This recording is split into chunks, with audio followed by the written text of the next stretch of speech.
जिथे रोज पहाटे भस्म आरती होते ते ठिकाण माहिती आहे? ते म्हणजे मध्य प्रदेशातील उज्जैनचं महाकालेश्वर ज्योतिर्लिंग.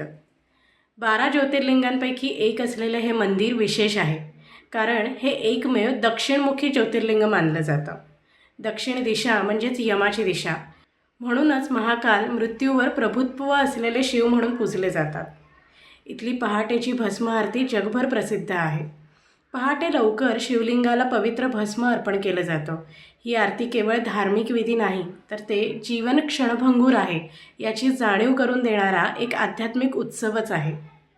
पुराणकथेनुसार उज्जैन नगरीला त्रास देणाऱ्या एका राक्षसाचा नाश करून शिव इथे महाकाल रूपात प्रकट झाले आणि भक्तांच्या रक्षणासाठी इथेच वास केला. महाकाल म्हणजे काळाचा स्वामी, जन्म, मृत्यू आणि वेळ यांच्याही पलीकडचा. असे म्हणतात की इथे श्रद्धेने दर्शन घेतलं की मृत्यूची भीती कमी होते आणि मनाला एक वेगळीच स्थिरता मिळते. तुम्हाला महाकालाची भस्म आरती प्रत्यक्ष अनुभवायची आहे का?